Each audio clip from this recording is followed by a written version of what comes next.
ಅವರೆಕಾಳಿನ ರವಾ ರೊಟ್ಟಿ ತಿನ್ನಬೇಕು ಅಂತ ನಿಮಗೂ ಆಸೆ ಇದೆಯಾ? ಬನ್ನಿ, ಹಾಗಿದ್ರೆ ಹೊಸ ರೀತಿಯಲ್ಲಿ ಈ ರೀತಿ ಅವರೆಕಾಳು ರವೆ ರೊಟ್ಟಿನ ಯಾವ ರೀತಿ ಮಾಡೋದು ಅಂತಂದೇಳಿ ತೋರಿಸ್ತಾ ಇದ್ದೀನಿ. ಬನ್ನಿ ಸ್ನೇಹಿತರೆ, ವಿಡಿಯೋನ ಶುರು ಮಾಡಿಬಿಡೋಣ. ಎಲ್ರಿಗೂ ಬಾಯಲ್ಲಿ ನೀರು ಬರ್ತಾ ಇದೆಯಾ? ನೋಡಿ ಸ್ನೇಹಿತರೆ, ಅವರೆಕಾಳದ್ದು ರವಾ ರೊಟ್ಟಿ ಮಾಡ್ಕೊಂಡಿದ್ದೀನಿ. ಬಿಸಿ ಬಿಸಿಯಾಗಿ ತುಂಬ ಚೆನ್ನಾಗಿರುತ್ತೆ. ನೀವು ಒಂದು ಸಲ ಟ್ರೈ ಮಾಡಿ. ಬನ್ನಿ, ಏನೇನು ಬೇಕು ಅಂತ ನೋಡ್ಕೊಂಬಂದ್ಬಿಡೋಣ.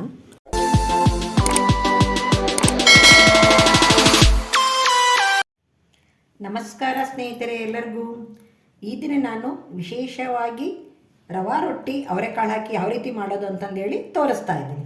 ನೋಡಿ, 1 ಲೋಟ ನಾನು ಚಿರೋಟಿ ರವೆ ತೊಗೊಂಡಿದ್ದೀನಿ. ಹಾಗೆ ಸಬ್ಬಸಿಗೆ ಸೊಪ್ಪು ಹೆಚ್ಚಿಟ್ಕೊಂಡಿದ್ದೆ, ಸಬ್ಬಸಿಗೆ ಸೊಪ್ಪು ಹಾಕ್ಕೊತಾ ಇದ್ದೀನಿ. ಹಸಿಮೆಣಸಿನಕಾಯಿ, ಕೊತ್ತಂಬರಿ ಮತ್ತು ಕರಿಬೇವಿನ ಸೊಪ್ಪು, ಹಾಗೆ 1 ಈರುಳ್ಳಿ.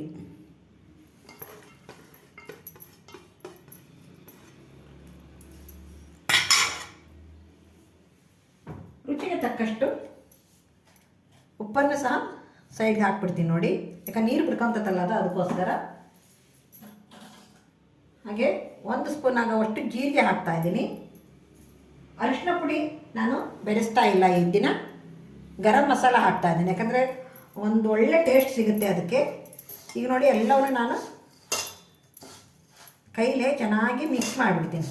ಕೈಲೇ ಮಾಡಿದ್ರೇ ಒಳ್ಳೆಯದು, ಯಾಕಂದರೆ ಉಪ್ಪು ಗಿಪ್ಪು ಎಲ್ಲ ರವೆ ಹರಡುತ್ತೆ. ಆಮೇಲೆ ಸೊಪ್ಪೆಲ್ಲ ನೀಟಾಗಿ ಅದರಲ್ಲಿ ಮಿಕ್ಸ್ ಆಗುತ್ತೆ.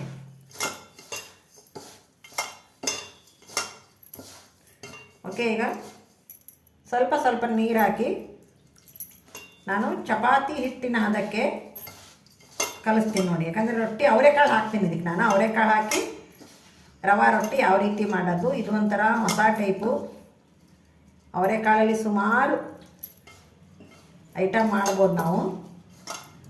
ಅವರೆಕಾಳು ಬೋಂಡ ಮಾಡ್ಬೋದು, ಅವರೆಕಾಳು ಕಟ್ಲೆಟ್ ಮಾಡ್ಬೋದು. ಇದು ನೀರು ಹೆಚ್ಚಾಗಿ ಹಿಡಿಯುತ್ತೆ. ಸ್ವಲ್ಪ ಮೆತ್ತಗೆ ಕಲಿಸ್ಕೊಂಬಿಡೋಣ, ಯಾಕಂದರೆ ರವೆ ಅರಳಿದ ಮೇಲೆ ಅದು ಅದಕ್ಕೆ ಹೊಂದ್ಕೊಂಬಿಡುತ್ತೆ. ಚಪಾತಿ ಹಿಟ್ಟಿನ ಅದಕ್ಕೆ ಕರೆಕ್ಟಾಗಿ ಬಂದುಬಿಡುತ್ತೆ. ನೋಡಿ,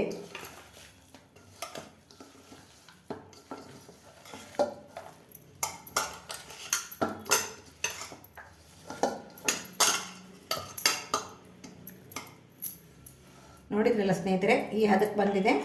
ನಾನು ಇದನ್ನು ಒಂದು ತಟ್ಟೆ ಮುಚ್ಚಿ ಒಂದು 10 ನಿಮಿಷ ಬಿಟ್ಟು ಬಿಡ್ತೀನಿ. ನೋಡಿ, ರವೆ ನೆನೆಯವರೆಗೂ ಒಂದು ತೆಳ್ಳನೆಯ ಕೆಂಪು ಚಟ್ನಿ ಮಾಡಿಬಿಡೋಣ ಸ್ನೇಹಿತರೆ. ಅದಕ್ಕೆ ಮೊದಲಿಗೆ ನೋಡಿ, 2 ಈರುಳ್ಳಿನ ಈ ಥರ ಗಾಲಿ ಕಟ್ ಮಾಡ್ಕೊಂಡಿದ್ದೀನಿ. ನೀವು ಹಾಗೆ ಮಾಮೂಲಿ ಯಾವ ರೀತಿ ಕಟ್ ಮಾಡ್ಕೊತೀರ ಆ ರೀತಿಯೇ ಕಟ್ ಮಾಡ್ಕೋಬೋದು.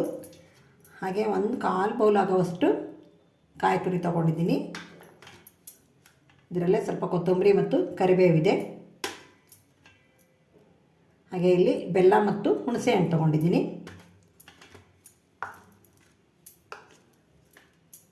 ನೆಕ್ಸ್ಟ್ ಏನಪ್ಪ ಅಂತಂದರೆ 4 ಒಣಮೆಣಸಿಕಾಯಿ ತೊಗೊಂಡಿದ್ದೀನಿ, 1 ಗಡ್ಡೆ ಬೆಳ್ಳುಳ್ಳಿ ತೊಗೊಂಡಿದ್ದೀನಿ, ಸ್ವಲ್ಪ ಉಪ್ಪು ತೊಗೊಂಡಿದ್ದೀನಿ. ಇವೆಲ್ಲವನ್ನು ಹಾಕಿ ನಾನು ರುಬ್ಕೊಂಬಂದ್ಬಿಡ್ತೀನಿ. ನೋಡಿ, ರವಾನು ನೆಂದಿದೆ.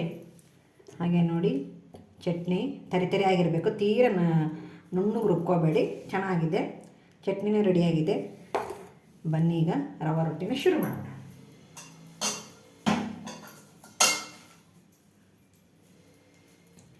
ಪ್ಲೇಟ್ಗೆ ನಾನು ಎಣ್ಣೆ ಹಚ್ಕೊಂಡಿದ್ದೀನಿ. ಸ್ವಲ್ಪ ಕೈಗೆ ಎಣ್ಣೆ ಹಚ್ಕೊಂಡು ನೀವು ಕೈಲೇ ಮಾಡ್ಬೋದು. ಕೈಲೇನೂ ಚೆನ್ನಾಗಿ ತೆಳ್ಳಗಾಗುತ್ತೆ. ನೋಡಿ, ಸ್ವಲ್ಪ ಎಣ್ಣೆ ಹಚ್ಕೊಂತ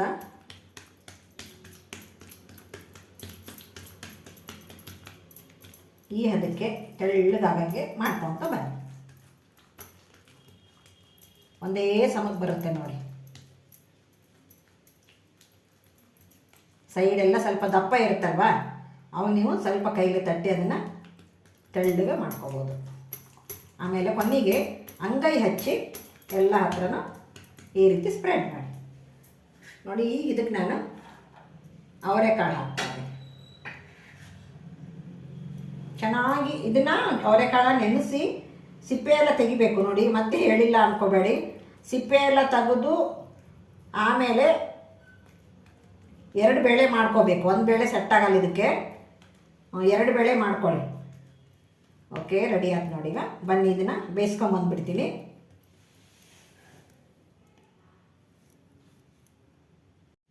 ಹಂಚು ಕಾದಿದೆ, ಸ್ವಲ್ಪ ಎಣ್ಣೆ ಹಾಕಿದ್ದೀನಿ ನಾನು. ಈಗ ನೋಡಿ ಇದನ್ನು ತಾಲಿಪಟ್ಟಿನ ಪೇಪರ್ ಹಾಕ್ತಾಯಿದ್ದೀನಿ. ಈಗ ಮೇಲೆ 1 ಸ್ಪೂನ್ ಎಣ್ಣೆ ಹಾಕ್ತಾಯಿದ್ದೀನಿ. ಅದನ್ನು ಕವರ್ ತೆಗೆದ ಮೇಲೆ 1 ಸ್ಪೂನ್ ಎಣ್ಣೆ ಹಾಕ್ತಾಯಿದ್ದೀನಿ.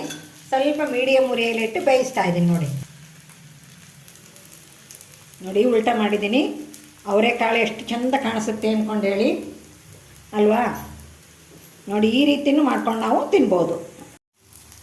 ಉಲ್ಟಾ ಹಾಕಿದ್ದೀನಿ ನೋಡಿ. ಈ ರೀತಿ ಅವರೆಕಾಳು ಬಾಯಿ ಸಿಗ್ತಾ ಇತ್ತು ಅಂತಂದರೆ ಈ ಚಳಿಗಾಲದಲ್ಲಿ ಬಿಸಿ ಬಿಸಿ ರವಾ ರೊಟ್ಟೆ ಹೈ ಕ್ಲಾಸಾಗಿ ಊಟ ಮಾಡ್ಬೋದು ನೋಡಿರಿ. 1 2 ತಿನ್ನೋರು 3 4 ತಿಂತಾರೆ. ಮಕ್ಕಳು ಸಹ ಯಾವುದೇ ಒಂದು ತಂಟೆ ತಕರಾರಿಲ್ದೇ ಊಟ ಮಾಡ್ತಾರೆ. ಬನ್ನಿ ಸ್ನೇಹಿತರೆ, ಈಗ ಸರ್ವ್ ಮಾಡಿಬಿಡೋಣ. ಸರ್ವಿಗೆ ರೆಡಿಯಾದಂತಹ ರವಾ ಮತ್ತು ಅವರೆಕಾಳಿನ ರೊಟ್ಟಿ, ತಾಲಿಪಟ್ಟ ಅಂತನಾದರೂ ನೀವು ತಿಳ್ಕೊಬೋದು. ಹಾಗೆ ಒಂದು ದಿಢೀರಂತ ಮಾಡ್ತಕ್ಕಂಥ, ಅದಕ್ಕೆ ಹುರುಗಡ್ಲೆ ಉಪಯೋಗಿಸಿಲ್ಲ, ಹಾಗೆ ಶೇಂಗಾನೂ ಉಪಯೋಗಿಸಿಲ್ಲ ನಾನು. ದಿಢೀರಂತ ಮಾಡ್ತಕ್ಕಂಥ ಕೆಂಪು ಚಟ್ನಿ ಅದು.